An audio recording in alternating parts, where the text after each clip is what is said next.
جب رات 12 بجیں گے تو اس کا مطلب سیدھا سیدھا یہ ہے کہ اگر کوئی 60 سال کی زندگی لے کر آیا تھا تو اس کی، اور وہ 40 سال کا ہو گیا ہے تو اس کی زندگی میں 1 سال مزید کم ہو گیا ہے. تو ان چیزوں سے، آتش بازی سے اور یہ ہیپی نیو ایئر وغیرہ سے روکیں اپنے آپ کو. لوگوں کو کرنے دیں جو کر رہے ہیں، آپ بچے رہیں اس سے. اور یہ لوگ حسرت اور افسوس کریں گے اس وقت جب ان کی موت ان کے سر پہ آ کے کھڑی ہوگی. ابھی ان کو ہنسنے دیں، آپ تھوڑی دیر اللہ اللہ کر کے رو لیں. کل آپ ہنسیں گے، یہ روئیں گے. ہماری زندگی میں سب سے مؤثر کردار ہمارے والدین کا ہوتا ہے. بچہ ماں سے کیسے چپکا رہتا ہے، وہ کبھی تصور کر سکتا ہے کہ اس کو بھی میں کبھی قبر میں اتاروں گا؟ کبھی تصور ہوتا ہے اس کا؟ سب سے قریبی انسان کے اس کی ماں ہوتی ہے. کبھی سوچ سکتا ہے کہ ایک دن میں اس کو اپنے ہاتھوں سے قبر میں ڈال کر آؤں گا؟ کبھی سوچ سکتا ہے وہ؟ اتنے بڑے بڑے انسان کی زندگی میں سب سے بڑا حادثہ اس کے ماں باپ کا دنیا سے جانا ہے، سب سے بڑا حادثہ. تو میں اپنے واقعات سنا رہا تھا نا بچوں کو، اپنے والد صاحب کے اور والدہ کے.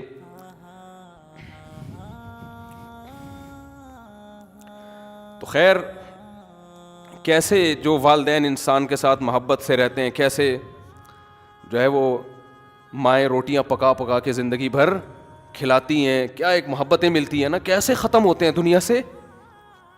ایسا نام و نشان مٹتا ہے کہ جیسے کبھی تھے ہی نہیں. اس بیٹے کو سمجھا رہا تھا، دیکھو ایک جیسے میں اس کو سمجھا رہا تھا کہ دیکھو جیسے آج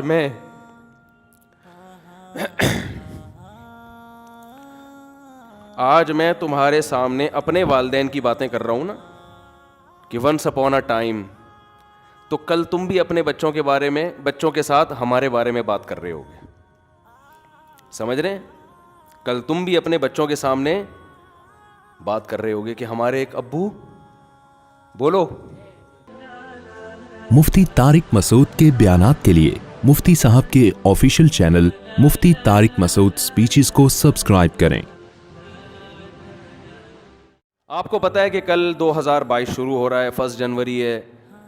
راتوں کو جو تباہی ہوتی ہے، شراب بھی چلتی ہے، پٹاخے بھی پھوٹتے ہیں، فائرنگ بھی ہوتی ہے، لوگ خوشی مناتے ہیں. تو یہ بھی ان لاجیکل کام ہیں سارے. کتنے لوگ ہیں، مجھے ایک بات بتاؤ، کہ جن کے بارے میں یہ فیصلہ ہو چکا ہے اللہ کی طرف سے کہ موت واقع ہو جائے گی؟ ہیں یا نہیں ہیں؟ بولو نا. بہت سے مر چکے ہوں گے، کچھ کورونا سے مرے ہوں گے. ابھی ہمارے ایک جاننے والے ہیں، ان کا 15 سال کا لڑکے کو کل قتل کر دیا کسی نے، ٹارگٹ کلنگ میں یا کسی ڈکیتی میں. مجھے پوری ڈیٹیل معلوم نہیں. 15 سال کے لوگ بھی جا رہے ہیں، 20 سال کے لڑکے بھی جا رہے ہیں، 60 سال کے بھی جا رہے ہیں، 50 سال کے بھی جا رہے ہیں، اور وہ بھی خوشی منا رہے ہوں گے، پٹاخے پھوڑ رہے ہوں. آپ کی موت کا پیغام لے کے آ رہا ہے، صحیح ہے نا؟ اور جن کی موت کا پیغام لے کے نہیں آ رہا، بہت سے نہیں بھی مریں گے، ایسا بھی ہوگا. تو ان کے بارے میں بہرحال یہ پیغام لے کر آ رہا ہے کہ آپ اس سال مریں گے تو نہیں، لیکن مرنے کے 1 سال قریب ہو جائیں گے آپ. آئی بات سمجھ میں؟ جب رات 12 بجیں گے تو اس کا مطلب سیدھا سیدھا یہ ہے کہ اگر کوئی 60 سال کی زندگی لے کر آیا تھا تو اس کی، اور وہ 40 سال کا ہو گیا ہے تو اس کی زندگی میں 1 سال مزید کم ہو گیا ہے. کیا خیال ہے؟ غلط تو نہیں کہہ رہا؟ تو کون دنیا میں احمق اور بیوقوف ایسا ہے جو موت کے گھاٹ کے قریب جا رہا ہو اور جتنا قریب ہو رہا ہو مٹھائیاں کھا رہا ہو، وہ پٹاخے پھوڑ رہا ہو؟ اس کی میں ایک مثال دیتا ہوں. پشاور میں پھانسی گھاٹ تھا. آپ کو کراچی سے ٹرین میں بٹھایا گیا. بعض لوگوں کو پشاور میں پھانسی دی جاتی ہے، بعض کو لاہور میں. ہوتا ہے نا، لاہور کا مجرم ہے، یہ ملتان کا ہے، یہ وہاں جیل میں تو لاہور فرض کر لیتے ہیں. اس کے اسٹیشن مجھے یاد ہیں. پشاور تو ہم اکثر بس سے یا اکثر تو جہاز سے ہی جانا ہوتا ہے نا، تو وہ اسٹیشن یاد نہیں رہتے. لاہور آدمی ٹرین میں بھی چلا جاتا تو وہ سمجھانا آسان ہوگا. لاہور کے جیل میں آپ کو پھانسی دی جانی ہے. پھانسی کے بعد کیا ہوگا؟ آپ مر جاؤ گے، یہی ہوگا نا. اب یہاں لے کے جا رہے ہیں آپ کو، کراچی میں بٹھایا آپ کو، اور پہنچنا کہاں ہے آپ نے؟ آپ کو بتایا کہ جیسے ہی لاہور میں آپ اتریں گے سیدھا پھانسی گھاٹ میں جا کے آپ کو ہینگ کر دیا جائے گا، لٹکا دیا جائے گا، اور آپ کا انا للہ ہو جائے گا.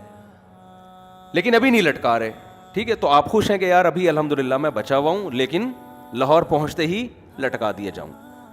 اب ٹرین یہاں سے چلنا شروع ہوئی، حیدرآباد پہنچی. آپ کو بتایا کہ درمیان میں 6 اسٹیشن آئیں گے. کتنے اسٹیشن آئیں گے؟ 6 اسٹیشن آئیں گے, جہاں ٹرین رکے گی وہاں چائے پانی کا انتظام ہوگا. اب پہلا اسٹیشن آیا حیدرآباد, آپ مٹھائی بانٹ رہے ہو, پہلا اسٹیشن آ گیا بھائی, مبارک ہو, پہلے سے ٹھا ٹھا ٹھا ٹھا پہلا اسٹیشن بتایا. ہر 2 گھنٹے بعد ٹرین رکے گی, یا ہر 18 گھنٹے, کم سے کم 18 گھنٹے آج کل لگتے ہیں, 18 گھنٹے, ہر 3 گھنٹے کے بعد ٹرین کا اسٹے ہوگا. ٹرین چھوڑو, ڈائیو پہ آ جاؤ یار, کیونکہ ہر 3 گھنٹے بعد ڈائیو رکتی ہے نا. مثال ایسی دو جو بالکل ڈائیو میں جب بیٹھو تو آپ کو سمجھ میں آئے گا اچھا یہی میرے ساتھ دنیا میں بھی ہو رہا ہے. سمجھ میں آ رہی ہے بات, یہی میرے ساتھ کہاں ہو رہا ہے, دنیا میں. ڈائیو کراچی سے ڈائریکٹ جاتی ہے لاہور, پہلے نہیں جاتی تھی, اب جا رہی ہے. تو کراچی سے ڈائریکٹ لاہور جا رہی ہے, فرض کرو 18 گھنٹے کا سفر ہے, اور ہر 3 گھنٹے بعد, جب میں نے ڈائیو میں سفر کیا تو 3 گھنٹے بعد ہی اسٹے ہوتا تھا, اب پتہ نہیں شاید اسکیجول چینج ہو گیا ان کا. 3 گھنٹے بعد اسٹے ہوگا, تو 3 گھنٹے کے لحاظ سے 6 اسٹیشن درمیان میں 6 دفعہ اسٹاپ آئے گا. ڈائیو کا جو اسٹاپ کرے گی وہ کم سے کم 6 دفعہ اسٹاپ کرے گی. آپ بیٹھے, آپ کو پتا ہے بھائی جہاں میں لاہور میں اترا تو میری زندگی کے ایام ہوئے ختم. اب پہلا جب ڈائیو نے اسٹے کیا, پہلا جو اڈا آیا, پہلا جو ڈائیو کا اسٹینڈ آیا, وہاں پر اتارا, 3 گھنٹے آپ کے مکمل ہو گئے. آپ نے کہا 4تھا گھنٹہ شروع ہو رہا ہے, ہاں ہاں ہاں ٹھا ٹھا ٹھا ٹھا ٹھا, 3 کمپلیٹ ہو گئے, اب 4تھا, یعنی پہلا اسٹیشن ختم, اب اگلا شروع ہونے کی خوشی میں ٹھا ٹھا ٹھا ٹھا ٹھا. شراب بھی پی رہے ہو, ناچ بھی رہے ہو, انجوائے بھی کر رہے ہو, ہیپی نیا اسٹیشن, ہیپی نیا نیو اسٹینڈ. تو لوگ کہیں گے نا بھائی تو لگتا ہے موت کے خوف سے تو باولا ہو گیا ہے, تو کیا ہو گیا تیری. بعض دفعہ آدمی پر اتنا خوف ہوتا ہے, میں نے دیکھا ہے بعض لوگوں کو خوف سے ہنس رہے ہوتے ہیں کیونکہ دماغ الٹ جاتا ہے ان کا.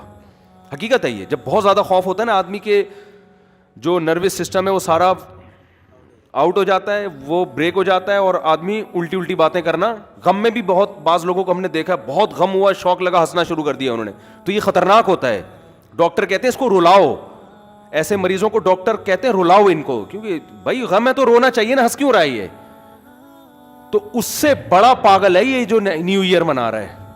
اچھا اب اگلا اڈا آیا, پہلا آیا نا تو آپ نے مٹھائی اور انجوائے اور ٹھا ٹھا کلابازیاں کھائیں اور زبردست جھنڈیاں لگائیں, بتیاں لگائیں.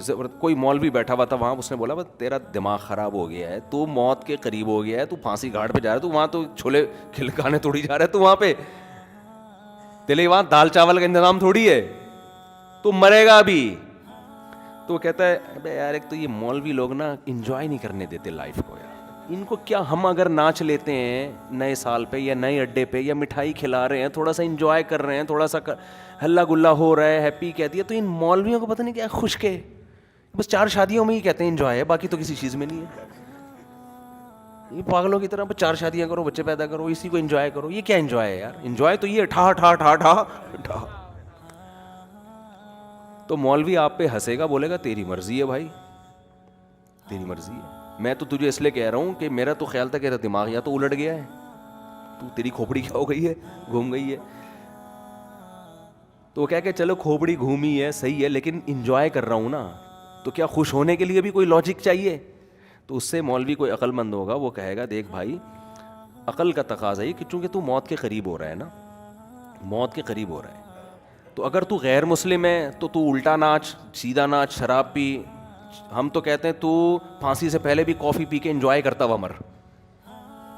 اچھا ہے, تجھے انجوائے کرنے کے لیے کوئی لاجک نہیں چاہیے, بھلے تو اس کی لاجک بنتی نہ ہو خوش ہونے کی, لیکن تو غیر مسلم کو کوئی لاجک نہیں چاہیے. وہ کہہ رہے خوش ہونے پر گورنمنٹ کی طرف سے کوئی پابندی نہیں ہے, کوئی بھی کسی بھی ٹائم پہ خوش ہو سکتا ہے. چلو پھانسی کے پھندے پہ جا رہا ہے تو وہ یہ سوچ سکتے ہیں کہ یار چلو غم کے موقع پہ اگر خوش ہو کے جاؤ تو اچھا ہے نا, ٹینشن لے کیوں. لیکن جب مسلم ہوگا نا, مسلم ہوگا تو وہ یہ کہے گا کہ مولوی اس کو سمجھائے گا کہ دیکھ تو موت کے قریب ہو رہا ہے, تھوڑا سا اللہ اللہ کر لے, تھوڑا سا کیا کر لے, ساری زندگی جو تو نے بدماشیاں کی ہیں جس کی وجہ سے بھی تو نے پھندے پہ لٹکانے لے کے جا رہے ہیں, اتنے لوگوں کے خون کیے ہوئے, توبہ کا ٹائم ہے, استغفار کر لے, توبہ کر لے, جو لوگوں کے قرضے لیے ہوئے واپس کر دے. جیسے ہم چاہتے ہیں اب لٹکنا تو ہے تو نے, لیکن دنیا میں تو تیرا بیڑا غرق ہو گیا, وہ ٹھکانہ تیرا اچھا ہو جائے.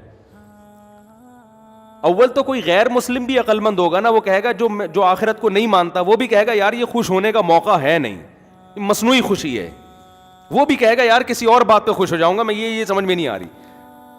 لیکن مسلمان کا تو کوئی تک بنتا ہی نہیں ہے. اب اگلا اڈا آیا, 3 گھنٹے پھر پورے ہو گئے, پھر آپ ٹھا ٹھا ٹھا کر رہے ہو, اور بالکل اب لاہور پہنچنے میں صرف 3 گھنٹے رہ گئے, تو آپ خوشی سے باولے ہو گئے, بالکل پاگل ہو گئے آپ خوشی میں. او بھائی اب تو انجوائے کرو, 60ویں سالگرہ بھی لوگ منا رہے ہیں, 90 سال کا ہوتا ہے تو بھی کیک کاٹ رہا ہوتا ہے سالگرہ کے. تو بالکل یہی کام ہو رہا ہے کہ آپ جو ٹائم لے کر آئے تھے قبر کے, آپ قریب ہوتے جا رہے ہیں. ہر سال یہ ایک ڈائیوو کے اڈے کی طرح ایک اڈا ہے, ہر سال ختم. کسی کے بارے میں اللہ نے لکھا ہوا ہے 2030 میں مرے گا, کسی کے بارے میں لکھا ہوا ہے 2035 میں مرے گا, کسی کے بارے میں لکھا ہوا ہے کہ 2040 میں. میرا خیال ہے ہم میں سے اس وقت کوئی بھی ایسا نہیں ہے جو 3000 میں مرے گا جا کے, اس سے پہلے سب کا انا للہ ہو چکا ہوگا. یہاں تک کہ جو آج بچہ پیدا ہو رہا ہے نا, شاید 2030 تک وہ بھی زندہ نہ رہے, 3000 تک وہ بھی زندہ نہ رہے. تو اب جیسے جیسے آپ کا یہ اسٹیشن ختم ہو رہا ہے تو آپ موت کے قریب ہوتے چلے جا رہے ہیں. ہمارے حضرت مفتی رشید احمد صاحب رحمۃ اللہ علیہ, وہ جب سال تبدیل ہوتا نا, وہ تو اسلامی تاریخیں لکھتے تھے, تو جیسے 1417 ہجری ختم, 1418 لکھنا ہے, تو فرماتے میرا قلم لرز جاتا ہے لکھتے ہوئے, میرا قلم لرز جاتا ہے, ہاتھ لرز جاتا ہے. لے بھائی زندگی کی ایک اور شام ختم, زندگی کی ایک اور شام کتنی تیزی سے. مجھے یاد ہے میں جب ہم پہلے تاریخیں لکھتے تھے 1991, بہت جگہوں پہ تاریخ لکھتے تھے, وہ بھی ایک دور تھا نا. ہم کیا لکھتے تھے 1991, پھر 1992 آیا. اب اس زمانے کو یاد کرتے ہیں, یار اس وقت تو زندہ رہنے کے بہت ایام تھے ہمارے پاس, اور اب ہوتے ہوتے ٹھک ٹھک ٹھک ٹھک ٹھک. اور میں کل بیٹھا ہوا سوچ رہا تھا کہ کتنے ہمارے عزیز ہیں جو 1991 میں زندہ تھے, ہم ان کے بارے میں یہ سوچ بھی نہیں سکتے تھے یہ دنیا سے جائیں گے, اور آج وہ دنیا میں نہیں ہیں. جس میں سب سے پہلے میرے والدین ہیں. میں تو اپنے والد کا تصور ہی نہیں کرتا تھا کہ یہ دنیا سے, انسان کو جس سے محبت ہوتی ہے وہ اس کے بارے میں فرض نہیں کرتا کہ یہ دنیا سے جائیں گے. ہماری دادی دنیا سے چلی گئیں, ہمارے والد چلے گئے. 91 میں تو ہمارا گھر, ہم جوائنٹ فیملی میں رہتے تھے ماشاءاللہ, ہماری دادی بھی, والد بھی, والدہ بھی, بھائی بہنیں, ان کی بیویاں, سب اکٹھے رہتے تھے, سب اکٹھے. ہمیں کبھی بھی نہیں تھا کہ یہ گھر کبھی ویران بھی ہوگا. کبھی ہم 50 سال ہمارا وہ گھر رہا ہے, میرے والد صاحب نے وہ جب خریدا تھا 50 سال رہے ہیں اس میں, ہم کبھی تصور نہیں کر سکتے تھے. پھر رشتے دار آتے تھے, سب جوائنٹ فیملی تھی, اکٹھے ایک دسترخوان پہ بسا اوقات کھانا کھاتے تھے بیٹھ کے. ایسا ویران ہوا ہے, اب میں جاتا ہوں تو دیواریں کھا رہی ہیں, کچھ بھی نہیں ہے وہاں پہ. سب سے پہلے دادی کا جنازہ اٹھا, پھر والد صاحب کا انتقال ہوا, پھر والدہ کا انتقال ہوا, پھر ہمشیرہ کا انتقال ہوا, ایک ایک کر کے لاشیں نکلنا شروع. تو ختم, فنش. جو تصور نہیں تھا, میں نے وہاں اس گھر میں 40 سال گزارے اپنی زندگی کے, 40 سال ختم, ویران. تو بھائی یہ اسی وجہ سے ویران ہوا کہ 91 کے بعد 92 آیا, پھر 93 آیا, پھر 94 آیا, پھر 95 آیا. اللہ نے لکھا ہوا تھا میرے والد صاحب کے بارے میں کہ 98 میں ان کا انتقال ہو جائے گا. والدہ کے بارے میں لکھا ہوا تھا کہ فلاں سن میں ان کا انتقال ہوگا. ہوتے ہوتے کل میں اپنے بچوں کو لے کے کل ہی کی بات ہے, تو میں اپنے واقعات سنا رہا تھا نا بچوں کو, اپنے والد صاحب کے اور والدہ کے.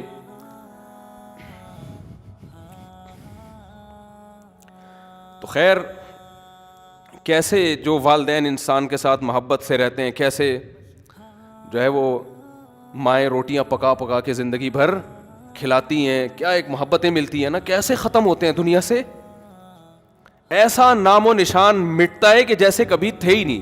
ہماری زندگی میں سب سے مؤثر کردار ہمارے والدین کا ہوتا ہے. بچہ ماں سے کیسے چپکا رہتا ہے, وہ کبھی تصور کر سکتا ہے کہ اس کو بھی میں کبھی قبر میں اتاروں گا, کبھی تصور ہوتا ہے اس کا. سب سے قریبی انسان کے اس کی ماں ہوتی ہے. کبھی سوچ سکتا ہے کہ ایک دن میں اس کو اپنے ہاتھوں سے قبر میں ڈال کر آؤں گا.